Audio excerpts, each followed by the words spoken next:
Hello. Seriously, you really had to like pull the blanket.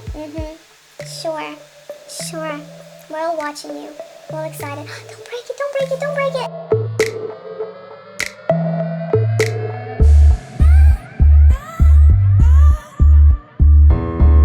Hi friends, I'm Meliora. Welcome to my channel. We are doing a winter haul. I'm very much determined for this to be the only winter perfume haul that I do. This is huge, and therefore I think I should stop here. Usually all of my resolves to go and complete perfume no buy don't really go very far, but like I'm optimistic. As of right now, 1 a.m. on a random weekday night, I'm very optimistic. First of all, I got into a huge bottle swap with a fellow perfume enthusiast, Bella from New York, and I sent her probably around 8, I actually can't quite count here, but anyway, like around a dozen of full-size bottles I sent to her and she sent to me. So this is what I hold without spending any additional dollars. Valentino Rosa Verde. For a long time I was curious to try the Donna line. I had a miniature of their kind of original flagman perfume that is kind of somewhat powdery, sugary, sweet perfume. That's fine. It kind of, to me, it's reminiscent of the 1,000 other kind of like sugar candy with slightly powdery finish type of perfumes, but I love the packaging, so I started kind of looking for one that I would want to have in full size, and Rosa Verde was it. It all actually started from a different perfume. I once in blind tasting got to try Grace Goddington in collaboration with Comme de Garçons. And what I called it back then, when I didn't know what it was, I called it beautiful, spicy urine. Well, when I learned it was Comme de Garçons, and they made a collaboration with a just historic, at this point, Vogue editor, Grace Goddington, who also happens to be a cat lady. Everything kind of fell into place. So this is a zesty, musky, fresh, spicy rose. And in a way, since Grace Goddington is obsessed with cats, in a way it can go to cat pee kind of territory, but not for me. I absolutely love it. Eventually I got myself a full-size bottle, but you know, as it often happens when you get onto some kind of train of thinking, these fresh, zesty green roses, I couldn't quite stop. I even forgot that I already had in my collection another zesty green rose, which is Rose Privé by L'Artisan Parfumeur, which is rose and basilic. Again, another beautiful green, fresh kind of morning type of rose. So when I realized that Rosa Verde by Valentino was yet another fresh, zesty, kind of very green, refreshing rose, I kind of like voluntarily forgot that I had already 2 bottles of something within the same family of fragrances. But since it was an exchange and I got rid of the perfumes that I know I'm not gonna wear, I was very excited to get a full-size bottle of this. It's about like a third of it has been used by Bella. I'm very excited. But now I feel like I completely kind of closed that need for like fresh, musky, zesty green roses. I already have 3 full-size bottles, and good luck to me trying to finish those bottles up. Next was a kind of cult favorite, a very budget-friendly cologne, which is 4711 Original Eau de Cologne. I got it in the splash bottle, but I often pour colognes into like different decants and just spread them around the house in my purses, so I already have so I always have something just handy, you know, like close if I need to use it somewhere in the car or elsewhere, if I like need a refresher. So I don't really mind it being a splash size. I just didn't really want to place a whole order just to get a bunch of cheap perfumes. I used to do that blindly. I really enjoy sampling different things, but I find myself really upset when I get stuck with like dozens of bottles that are sort of kind of maybe cute, but I don't really wear them. So I was super happy that I could swap it with Bella. So this is what people say, like, you know, you don't need to buy any expensive colognes if you have this. So this is that classic formula of kind of citrusy, bergamoty, just very fresh, clean, almost alcoholic, like punchy type of scent, like a typical Italian recipe for a cologne. I tend to agree, but I also find that I'm not really drawn to wear it, just not yet. So we'll see how it goes. I'll make a decant and kind of test this theory that, you know, you can buy any cheap cologne and that will kind of fill the void. I don't know. I'm not convinced as of yet. It makes sense in theory, but I kind of feel that once you've been spoiled with all kinds of niche, interesting and usual interpretations of the kind of classical cologne formula, I'm not sure if just a simple cologne can really do it for you anymore. We'll see. But I'm excited to give it a go. Next is a Jill Sander Style, the purple one, perfume, which I love Jill Sander perfumes. I almost feel like you can't go wrong with them. The very notable exception for me is the Sun line. I tried 3 perfumes from that line and I kind of gradually started to dislike all of them. The Style line, as far as I know, is like a very typical nudes. They sit close to the skin, they're more like monochord, they're very wearable, they're very pleasant. It's almost like IKEA of perfumery. So I adore the Style.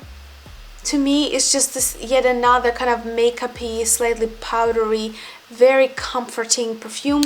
Somewhat reminiscent, if I had to compare, maybe of Shalimar Initial or Shalimar Souffle. Somewhere like to the same story. I'm not sure I would actually have, if I've smelled it, I'm not sure I would bought the full-size bottle, but I'll definitely wear it. This is like my comfort zone. This is something that I can wear with my eyes closed. It's just it's very nice. But is it memorable? Is it special? Is it long wearing? Or does it have silage? No, but I like it nevertheless. The next one is a bit of a flop, but I wanted to try it either way. I heard that the Délices de Cartier, I have eau de toilette version, was like the most delicious, kind of like jammy type of peach dessert. But I feel like maybe it's eau de toilette version that is not as deep and not as interesting, or maybe they reformulated it, who knows. I find that Délices de Cartier eau de toilette is just really annoyingly sweet, but it really depends on like where you're coming from. I'm not a big fan of like literal edible sweets, or like I hate caramel in perfumery. I can't really enjoy a lot of jammy type of scents. So to me, this is a no-no. However, if you're a big fan of Lolita Lempicka perfumes, and if you like their maybe Juicy Couture classic perfumes, these actually might be rather delightful for those of you who like the aforementioned ones. But for me, it's a bit of not a very successful experiment, so I will probably be trying to rehome this very soon. A few travel size and decants that she shared with me. This is Elizabeth & Jane's Nirvana Rose. This is a very sour / Bulgarian type of rose. This is the kind of rose that I don't really like, I don't really wear, so I'll probably have to find another home for this. And for those of you who like sour musky roses, take a note, because the Nirvana line, as far as I know, maybe it's being discontinued, I don't know, but I see it on huge discounts in various online stores. So it's a good quality sour musky rose. It's just not the kind of rose that I like. If you like, for example, Chloe Eau de Parfum, the one with beige bow, you might like this as well. What else did she give me? She gave me another decant of Amouage CL Woman. I bought mine from Scentbird, and this is like the same kind of story, and I fell in love with it. This is like the only Amouage that I have full size in my collection, so I have another travel to use. Next will be Hermès En Jardin sur le Toit. Hope I'm saying it right. This is one of the gardens by Hermès. I haven't tried this yet. I tend to kind of respect Hermès fragrances, but from afar. It's very difficult for me to really fall in love with them, with a few notable exceptions. One of them being Calèche Eau Délicate, discontinued, absolutely love it, adore it. So this is yet another very signature kind of Jean-Claude Ellena, the classic of his reign at Hermès, kind of watery, bright, somewhat semi-tropical and somewhat swampy scent. I haven't had the best of luck with their jardins, with their gardens, but I'll try this. It seems like it could be an interesting, not a cliche type of morning, or maybe kind of like hot weather type of scent. The other one that I got from her, this is classic. This I was dying to try. This is Amouage Dear Woman. So for those of you who are big fans of like old school Chanel No. 5, Red Moscow, and yada yada yada yada, Amouage Dia is made in those like truthful traditions of, you know, paying homage, like paying tribute to carnation, cloves, all kinds of kind of resinous and aldehyde rich, deep, voluptuous formulas. This is a powerhouse. I definitely don't need it in full size, but like I'm thrilled that I get to try such a cult favorite and sort of like classic that made Amouage what it is in the history of perfumery today. And Montale Soleil de Capri. This is my second decant. I really enjoyed wearing a decant that I got. I think it was a subscriber's gift, but it's also from Scentbird. And I was even thinking about actually purchasing it full size, because Soleil de Capri to me is like the perfect one to rule them all, kind of like fresh oceanic fragrance. If I only had to keep one in my collection, it could be it, because it has the longevity, it has the kind of the projection, and yet it's very wearable. It's easy to wear. Is it deep? Is it complex? No, I wouldn't say so, but it's just like it gets the job done. It lasts at least 4 hours, so this is like a workhorse of a morning, or like a fresh oceanic type of fragrance. So Bella gave me another decant to wear, so I don't have to buy a full-size bottle, not just yet. Since I'm showing you like decants in travel size, I'm going to show you 2 purchases of mine, and we'll continue with full-size bottles. So the one that I got from Perfume.com, my monthly subscription, was Amouage Epic for Women. They temporarily, as far as I know, added Amouage Epic for Women. I didn't see it in the queue since then, so I don't know if you guys can still get it for like $10 for 8 ml. It's like really good price for a decant. But I just like snatched it as soon as I saw it, because first of all, I'm in love with that deep shade of forest green and the gold packaging. Just that alone makes me crave the full-size bottle. Second of all, I've been like circling around Amouages for a while now. You probably know they got a new artistic director. There are a lot of rumors that they're gonna reformulate and kind of cheapen old Amouage formulas that are notorious. Like, they're really well known for their projection and kind of this like Arabic quality of silage, and they're very loud and yet deep and complex. So these are like the beast mode type of perfumes that are also beautifully packaged. So I've been trying to figure out, do I want to get a few before who knows what happens, or they discontinue something. So Epic was on that list, on that short list.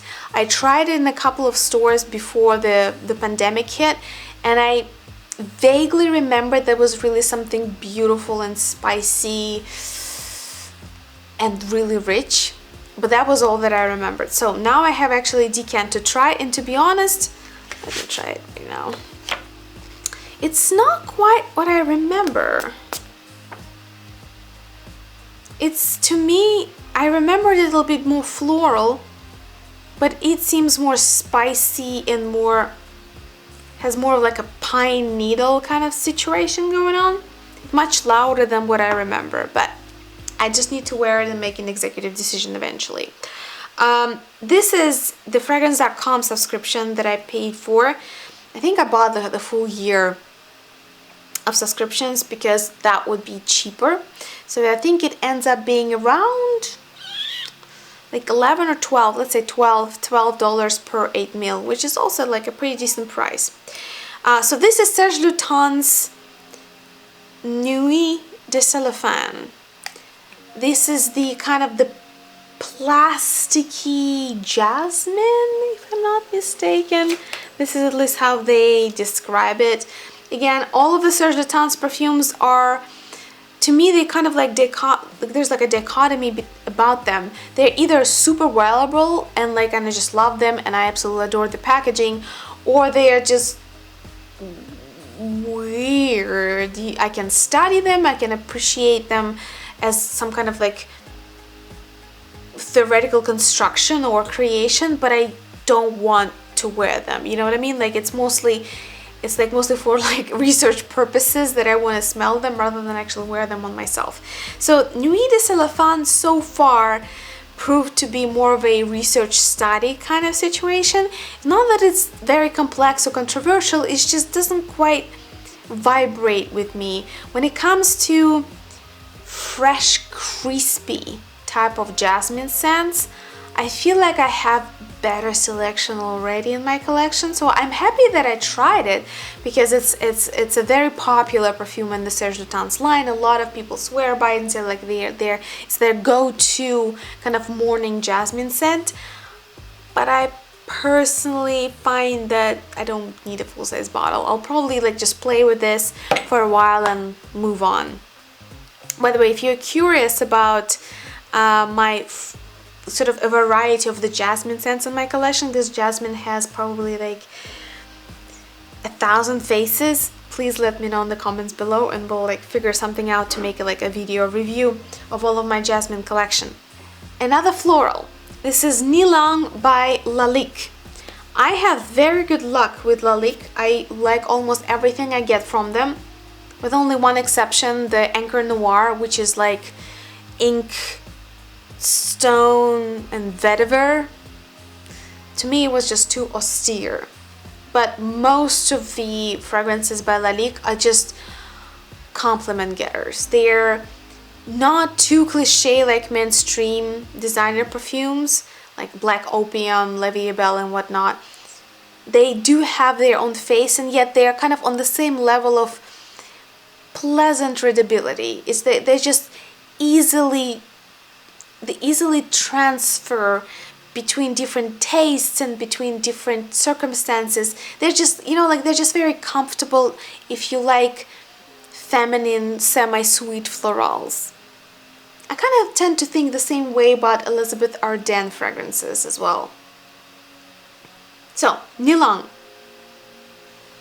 There is something about this sweetness of florals that makes me think of hard candy a little bit, but this is like a yummy one. I need to study this more. I kind of like it. I kind of like Nilang. I'm happy that I got it without spending any extra coins from Bella. All right. What should we do next? I'm a bit overwhelmed. Okay, this one. Mitsuko Eau de Parfum. I bought a reformulated Eau de Toilette Mitsuko, and I tried and tried and tried to make friends with it. And to me, Eau de Toilette Mitsuko in its new reformulation is just like depressed plastic. You know, like it's a piece of plastic that has like realized it has a clinical depression. It's just so bitter, flat. It's hopeless in some ways that is not even poetic. It's just kind of bland and bitter. So, the rumor has it that if you buy refills of Guerlain Perfumes, of their classics, you're more likely to stumble upon an older formulation, because as far as I know, I don't think they make them anymore. So if you can find them online, that, again, don't quote me on that, but that's what I hear, then you're more likely to find something that has an older, more rich, denser, oilier formula. Bella had a refill of Mitsuko Eau de Parfum. There's yet another difference between Eau de Toilette Mitsuko and Eau de Parfum. So this is such a cult favorite on many levels. It's a historic perfume, the one by which many people judge all shippers around. You know, be them niche, designer, contemporary, or slightly older. So I really wanted to get a good, deep, colorful impression of what Mitsuko really is about. Why is it so iconic? Why does every perfume book talks about Mitsuko? So I think that I got an older formulation, because the Eau de Parfum is almost like a different perfume compared to the contemporary Eau de Toilette. Much oilier, much denser, much deeper. And I'm happy to say I finally get the peaches, because everybody says that Mitsuko had this almost, it's like a ghost of a peach in otherwise a really sad, melancholic story of a bitter green shipper. And I finally get it. Here I have it. In the contemporary Eau de Toilette, not even a hint of peach. But here it's more like almost like a peach oil. It is very complex. I'm still not sure if I like it, if I would wear it, but I sure as hell happy I finally got to experience the legend. So that will be going into a small decant, and I'll be kind of like trying to wear it and make a decision. Is it just like a research study kind of situation, or is it something I would wear? Another one. This was a swap, another swap with Bella, and I realized like I have a bit of a fetish with these bottles. This is Juliette Has a Gun, their higher end boutique collection, and I already have 3. But this is gonna be 3 perfumes from that collection. I don't know. There's something about them that stole my heart. I really like those chrome like surfaces. So this is called Moon Dance, and this is supposed to be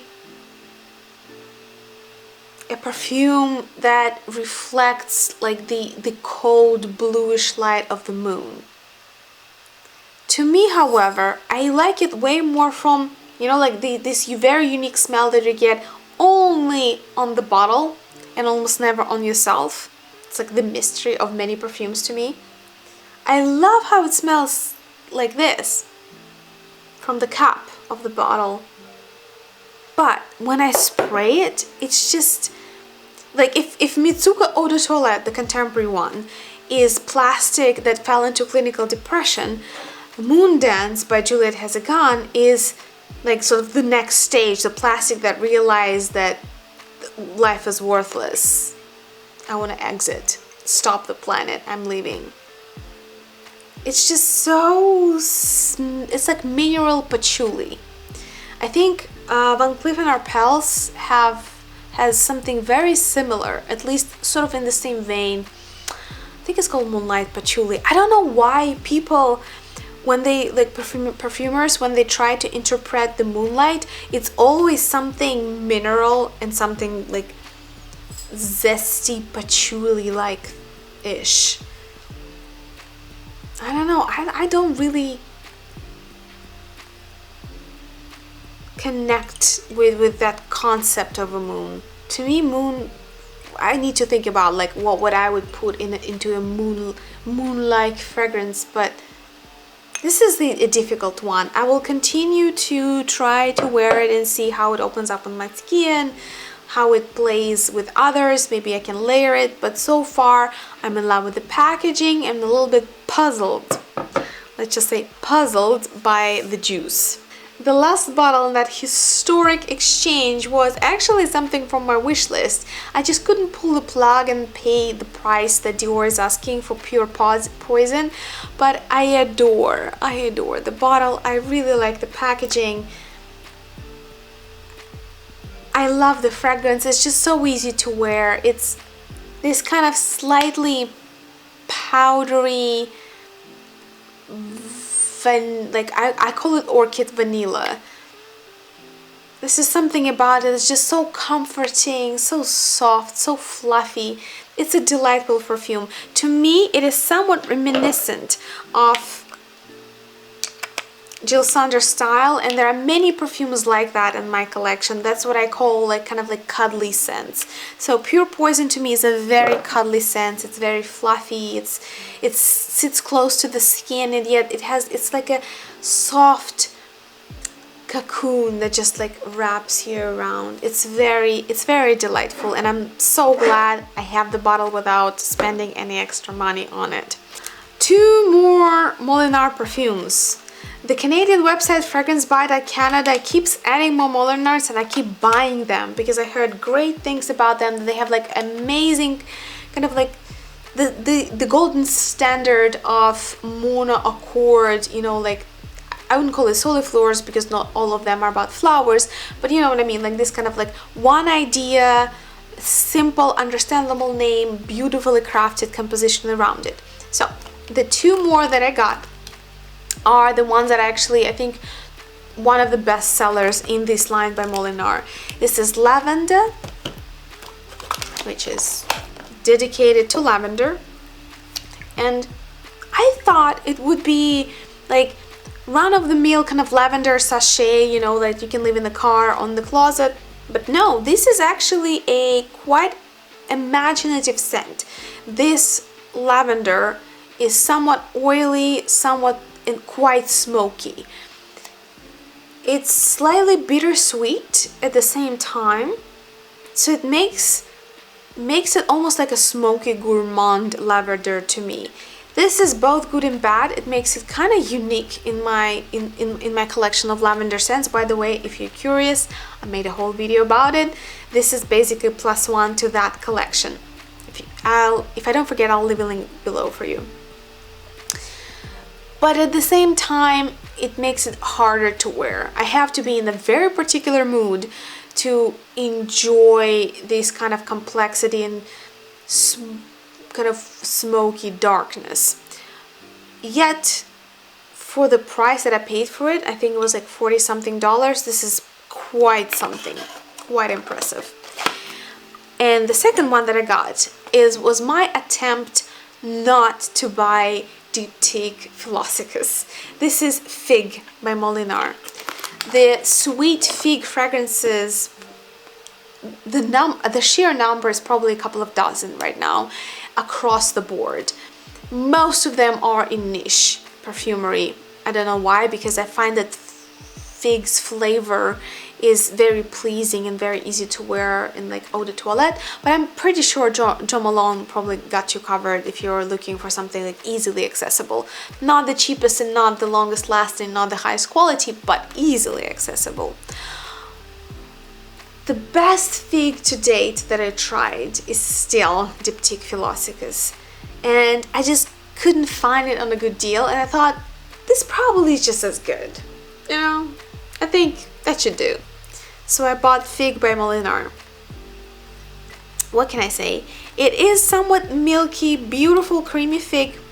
It is reminiscent of the fruit, but it's not as charming. There's just something imperceptible and so magical just missing here. It's beautiful. It's delightful. I'll wear it with pleasure, but it's not Diptyque Philosophus. So the wound is not healing for me. Like, it's not over between me and Philosophus still. But I'll see how it goes. I'll try to wear it more often when I think of Diptyque Philosophus and see if maybe it's just an illusion, you know, like sometimes you just get so obsessed about not having something that it's not even about having and using it. It's obsession of getting it.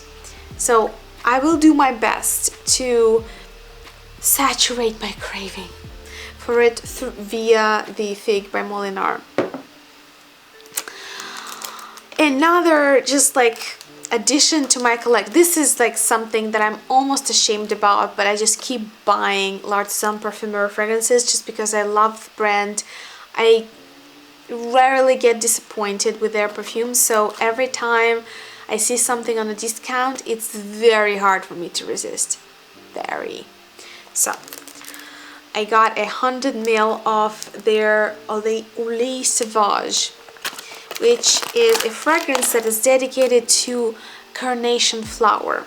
I love carnation. I love clover, I love carnation, I love everything that relates to it, as long as it's not too vintage in the way it's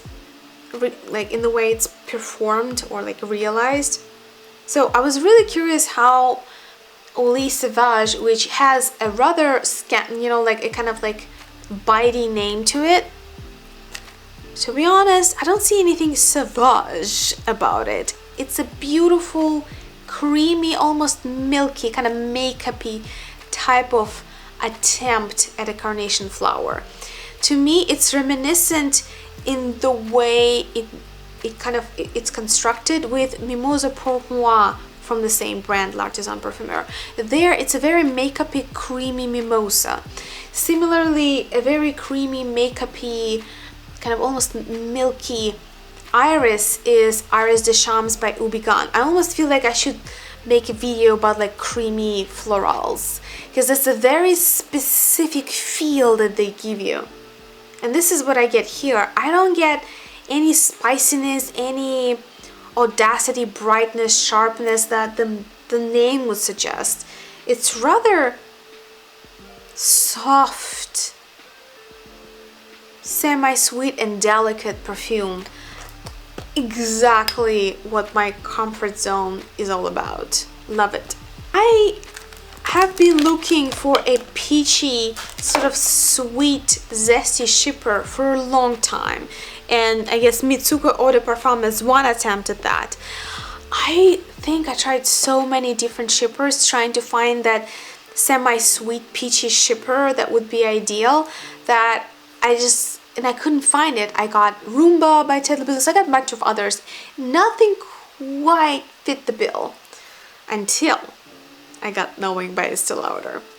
I was afraid of it, to be honest, because I read horrific stories that it's just like a beast mode, that is so rough, that it's not well blended, that it's kind of like flat and screaming type of perfume. Granted, this is not a vintage version, this is like a contemporary version. I got mine for 30 bucks at, what is it, Marshall's. But even though it's contemporary, even though surely not as deep, not as beautiful as vintage, I find it to be quite fitting the bill when it comes to semi-sweet shipper. You know, if you're looking for like a retro sound, but you don't want to overspend looking for contemporary niche reincarnations of old shippers or chasing vintages around, I I find that the contemporary knowing by Estee Lauder is still quite there. It delivers. It delivers on the classic aspect, on the, it's definitely loud, it's definitely bright, but oddly enough, I enjoyed wearing it so far, so a goodbye for me. And the two fragrances that I swore I wouldn't buy blindly, but it's like either buying them blindly or not buying them at all. And this is Chopard. I have their fragrance Musk Malaki, and it's one of the most beautiful kind of thin leathery musks that I have in my collection. Many of you probably have already seen other Malakis by Chopard around the internet. I just like, Chopard does fragrances the way that I like them. They're not bland, they are not cliche, they're not too simple, but they're always so evenly blended, so elegant, and yet understandable. You don't have to spend your life studying them like Amouages or even some of the like l'artisan parfumeurs. They're just there for you. So I got two more. I don't know, I kind of feel like buyer remorse right now, but at the same time I'm really glad that I tried them. So the first one is Rose Malaki. Packaging, not my fave. It's like this like power watch type of packaging, you know, like reminiscent of like Rolex watch or whatever, the chain type of watch, oversized ones. Don't like them. But Rose Malaki is a very elegant and I dare say contemporary take on rosewood. Rosewood fragrances in their Arabic tradition are very sweet, rich and kind of like heavy. A more European forms, it's Rose Malaki by Chopard is like a really great example. Even cleaner and higher frequency one would be Royal Rose Oud by Micallef. Love it. And very similar one to this, I was sent by subscriber a sample. I think it's called Oud Saffron Flower by Eric Butterbaugh. So Eric Butterbaugh wins in terms of the quality and like the stylistic packaging, at least in my book, but this is much cheaper and this is just as good, as deep, and I swear to God they're actually quite close. I also wonder if this could be somewhat similar to Satin Mood by Francis Kurkdjian, but I need to compare them more closely. So far, a new favorite from this line. I absolutely adore it. It's the rose here is a little bit sour, but it doesn't go too far that I would call it like a Bulgarian rose. Like this is still stays in a very delicate kind of balance between kind of morning and creamy, like more oilier type of rose. And the second one that I got is Amber Malaki. I love amber fragrances. Many people do because they're just delightful. They're easy. It's like a cocoa before bed, you know, like it's just something that's soothing, something that's warm, something that can be a little bit more resinous or more floral. Amber fragrances, you can count thousands of them and they never go out of style. So I just wanted to get one more. I know it's stupid, but you know, you can never have too many amber fragrances. They always are delightful, almost always, with very rare exceptions. So Amber Malaki is not the kind of amber that I expected, to be honest. This is so smoky and almost oudy. Like I feel like this is like smoke, incense, oud, and maybe a little bit of amber somewhere on the background. This is a very Arabic in the way that it portrays itself fragrance. I find that it's almost hard to me to wear it. I'll definitely give it like a proper trial, but I'm kind of taken aback a little bit. I expected Chopard to do something less beefy, I guess. But for those of you who love that kind of take and maybe even are looking for a little bit a more brutal take on an amber fragrance, or like you find that a lot of mainstream ambers are too kind of like too souffle like and too creamy, too dessert like, this is the kind of amber that really keeps you on your toes. It's cool, but it's hard for me to wear. So that's that. I also got like an army of decants from Bella that I'll be using for various brand and like by note kind type of reviews. Let me know if you have any particular notes or houses that you're curious about. Like I'll try to like find a decent selection of perfumes from them and kind of like do a overall overview for you if you're curious. We'll be waiting for your comments. Thank you so much for watching. I hope you're enjoying yourself in these difficult times and you're finding comforts in your home. You're looking forward to Christmas and like all kinds of winter holiday cheer. Again, thank you so much for watching. I'll be waiting for your comments. Please subscribe and like the video if you enjoyed it, and I'll see you in the next one.